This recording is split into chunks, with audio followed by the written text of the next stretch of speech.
جب دانت کنارے ٹوٹنے لگتے ہیں تو ایسے امراض میں بھی ایکونائٹم نیپلس کے ساتھ سلفر، سلیشیا، کریازوٹ اور کلکیریا آپ کو یہاں نظر آئے گا، اور اس کو آپ کو دیکھنا پڑے گا، اس میں کمپیئر کرنا پڑے گا کہ مریض کس اس دوا کو طلب کر رہا ہے۔ اس کے ساتھ گلے کے خطوطوں میں اکثر ہمارے پاس مریض آتے ہیں تو ان میں تعفن، بدبو کا ایک آپ کو محسوس ہوگا کہ مریض کے منہ سے گندی سی اسمیل آ رہی ہے، تو یہاں بھی آپ کو بہت ساری میڈیسن کو دیکھنا پڑے گا، جس میں سلیشیا ہے، کالی میور ہے، نیٹرم فاس ہے، پھر کلکیریا ہے۔ تو گلے کے ایسے امراض جن میں آپ کو مریض سے گندی بدبو آئے تو اس میں بھی ایکونائٹم نیپلس ابتدائی اس میں آپ کو انشاءاللہ مریض کے آپ کو کیور کرے گی۔ اکثر ایسے لوگ بھی آ جاتے ہیں ہمارے پاس جن کی وجہ سردی کی موسم میں بچے بھی بڑے بھی وہ بستر میں پیشاب کر دیتے ہیں سردی کے مارے، ٹھنڈ کے مارے۔ اس میں بھی آپ کو کالی فاس اور نیٹرم فاس کی طرف بھی غور کرنا پڑے گا، اور اس کو بھی دیکھنا پڑے گا کہ اگر ایکونائٹم کے ساتھ اگر آپ کالی فاس اور نیٹرم فاس دیتے ہیں تو انشاءاللہ تعالیٰ ایسے مریض جو بستر پر پیشاب کر دیتے ہیں ٹھنڈ کے مارے، خصوصاً ٹھنڈ کے موسم میں، تو انشاءاللہ تعالیٰ یہ دوائیں ان کو اس حوالے سے انشاءاللہ شفا یاب کرے گی۔ معدے میں خرابی کی وجہ سے اگر اچکیاں آ رہی ہو، کسی مریض کو بہت زیادہ کھا لیا، بہت زیادہ پی لیا اور اب ان کو اچکیاں شروع ہو چکی ہیں، تو انشاءاللہ تعالیٰ ایکونائٹم نیپلس جو ہے اسے ابتدا میں بہت بہترین رزلٹ دے گی، اور انشاءاللہ مریض بہتر محسوس کرے گا۔ کیلشیم آکزیلیٹس کی پتریاں ہوتی ہیں گردوں میں، وہ بن جاتی ہیں۔ رپورٹ اگر آپ دیکھیں گے تو اس میں کیلشیم اگر آکزیلیٹس کی پتریاں موجود ہیں تو انشاءاللہ تعالیٰ ایکونائٹم نیپلس وہاں بھی بہترین کام کرے گی۔ ایک چیز جو ہم اکثر اپنے مریضوں کو دیتے ہیں، ڈسپرین یا اسکارڈ گولیاں آپ سمجھتے ہیں، تو ہومیوپیتھک میں آپ یہ ایسپرین کا بہترین بدل ثابت ہو سکتی ہیں، بیلاڈونا بھی، ایکونائٹم اور رسٹاکس بھی۔ بچوں میں شدید قبض، اجابت کے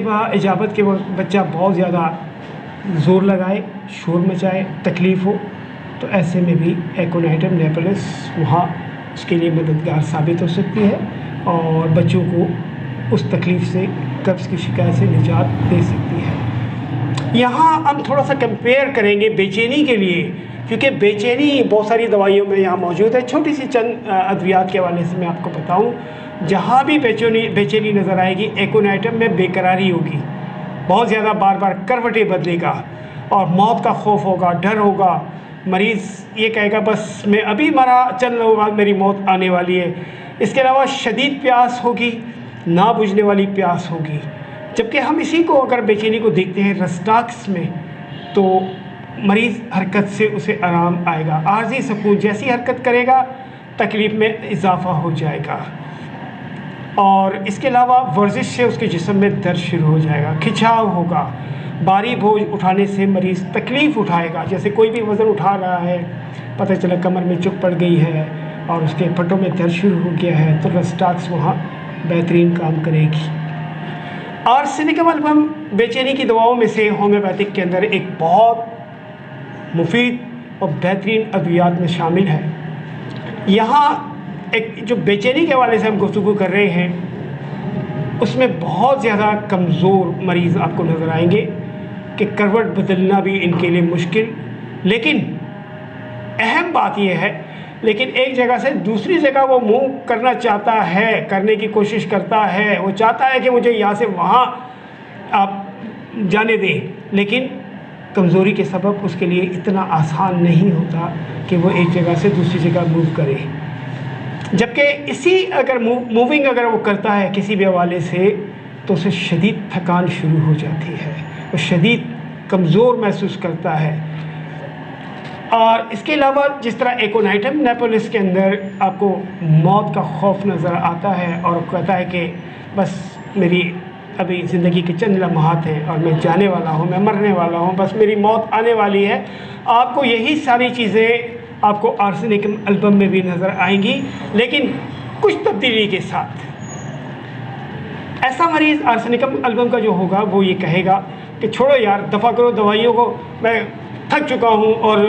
ان دواؤں سے مجھے کوئی فائدہ نہیں مل رہا اور مجھے اب اس سے فائدہ ملنا بھی نہیں ہے اور اب مجھے تو ویسے بھی مر جانا ہے، سمجھ گئے؟ تو یہ آپ کو آرسینکم البم اور ایکونائٹم نیپولس میں تفریق کرنے کا بہت اچھا ایک موقع یا ایک سمٹمز بتاتی ہے کہ ایکونائٹم کا مریض جو ہے وہ موت کے خوف میں مبتلا ہوتا ہے، جبکہ یہاں آرسینکم البم کا مریض جو ہے وہ دوائیں کھانے سے بچتا ہے کہ چھوڑو یار، میں یہ دوائیاں کھا کے تھک گیا اور مجھے اب اس کی ضرورت نہیں ہے، اب کیونکہ مرنا تو میں نے ویسے ہی ہے۔ تو اس کے علاوہ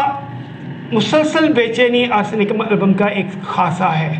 اور انتہائی کمزوری وہاں آپ کو نظر آئے گی، پیاس تو شدید ہوگی وہاں پر، نظر آئے گا آپ کو کہ مریض بہت پیاسا ہے، پانی پیتا ہے، لیکن تھوڑا تھوڑا سا پانی، ایک ایک گھونٹ گھونٹ بھر کر پانی پیے گا، پھر پیاس لگے گی، پانی پیے گا، پھر پیاس لگے گی، پانی پیے گا، پھر پیاس لگے گی۔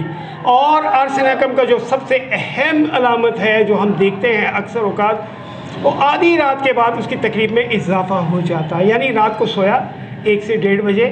اور اس کی تکلیف کا آغاز ہو گیا۔ تو ایسے مریض جو اس قسم کے ہوں، ایکونائٹم نیپولس کا استعمال کیجیے، اور یہ آپ کی جو ہے وہ ابتدائی ادویات میں شامل ہے، اور انشاءاللہ تعالیٰ میں سمجھتا ہوں کہ اگر ہومیوپیتھ ادویات کے معاملے میں تھوڑی سی سمجھ بوجھ کا مظاہرہ کریں، مریض کو تھوڑا سا ٹائم دیں کہ وہ مریض کہہ کیا رہا ہے، ایسا نہیں کہ آپ نے مریض آیا آپ کے پاس، آپ بیٹھا بس وہ 2-4 سوالات کیے، مریض کو کھل کر کہنے کا موقع دیں کہ وہ کہہ کیا رہا ہے، اس کے دماغ میں چل کیا رہا ہے۔ جب آپ مریض کو مکمل طور پہ اس کو کہنے کا موقع دیں گے، اسے بار بار نہیں ٹوکیں گے، تو انشاءاللہ تعالیٰ میں سمجھتا ہوں کہ تھوڑی دیر کے بعد مریض اپنی ان علامتوں پر آ جائے گا جو علامتیں آپ تلاش کر رہے ہیں، اور آپ کے لیے علاج کی جو موقع ہے وہ زیادہ بہتر ہو سکتا ہے۔ اب میں آپ کو بتاؤں کہ ایکونائٹم نیپولس کا جو ہے وہ ہمیشہ مرض کی ابتدا میں، جہاں مرض شروع ہو رہا ہو، ابھی ابتدا ہو، ایکیوٹ کنڈیشن ہو، وہاں اس ایکونائٹم کو اب شروع کریں۔ جیسے مریض کہ ابھی فوری طور پہ مریض آیا، بخار، شدید بخار ہے اور موت کا خوف ہے کہ بس ڈاکٹر صاحب میں مرنے والا ہوں، اور بے خبری ہے، غیر مطمئن ہے، درد ہے، ناقابل برداشت درد ہے، مریض اپنے آپ کو چھوا جانا بھی برداشت نہیں کر سکتا، آپ کا ہاتھ لگانا بھی برداشت نہیں کر سکتا، آپ کو نبض دیکھنے کی بھی اجازت نہیں دے سکتا، وہاں آپ ایکونائٹم نیپولس کا استعمال کیجیے۔ اچھا، ایکونائٹم نیپولس کے ساتھ ساتھ میں آپ کو اس کی معاون دوا، اس کی جو معاون دوائیں ہوتی ہیں، مددگار دوائیں ہوتی ہیں، اس میں آرنیکا ہے، کافیہ ہے اور سلفر ہے، یہ اس کی مددگار دوائیں ہیں۔ اچھا، اس کے ساتھ اگر ایکونائٹم نیپولس کو اگر آپ استعمال کرتے ہیں، اور اس کے ساتھ اب اگر آپ اس کو ایسیٹکم اگر آپ دیتے ہیں، اور اس کے علاوہ بیلاڈونا دیتے ہیں، بیلبرس ویلگرس دیتے ہیں، اور نکس سلفر یہ دوائیں دیتے ہیں، تو یہ اس کے اثرات کو ختم کرتی ہیں یا پھر اس کو کم کر دیتی ہیں۔ تو یہ ساری چیزیں ایکونائٹم نیپولس کے بارے میں ہے۔ آپ کو یہ ویڈیو کیسے لگی؟ اگر آپ سمجھتے ہیں کہ یہ ویڈیو بہتر ہے تو اپنے کمنٹس بتائیے، کیونکہ یہ میرا پہلا ویڈیو تھا اس حوالے سے، اور میں گزشتہ تقریباً 85 سے پریکٹس کر رہا ہوں، اور ایک الحمدللہ ایک اللہ تعالیٰ نے بڑی عزت بخشی ہے، اور لیکن میرا یہ پہلا ہومیوپیتھک پر لیکچر ہے آپ کے لیے۔ آپ کو اگر اچھا لگا ہو تو برائے کرم میری ہمت افزائی کیجیے، اور مجھے اپنے دعاؤں میں یاد رکھیے گا۔ انشاءاللہ تعالیٰ اگلی جو ہماری دعا ہوگی وہ آرسینکم البم کے بارے میں ہوگی۔ ہم آرسینکم البم کے بارے میں آپ کو مکمل آگاہی فراہم کریں گے، اور یقیناً یہ جو 40 اور 45 سال کے ایکسپیرینس ہے، اور اس میں مختلف جو ہم نے تجربات کیے ہیں اپنی کلینک میں، تو وہ ساری چیزیں پوائنٹ ٹو پوائنٹ میں آپ کو بتاؤں گا، اور یقیناً نئے جو ہومیوپیتھ ڈاکٹر ہیں ان کو سیکھنے کا اس سے بہت موقع ملے گا، اور انشاءاللہ تعالیٰ میں خود بھی آپ سے سیکھوں گا اس حوالے سے، یقیناً میری بھی ریویژن ہوگی، اور اس سے نئے آنے والے جو اسٹوڈنٹس ہیں اس کو بھی سیکھنے کا موقع ہوگا۔ میں بہت شکر گزار ہوں اور آپ کے کمنٹس کا انتظار کروں گا۔ میں شکریہ، بہت شکریہ۔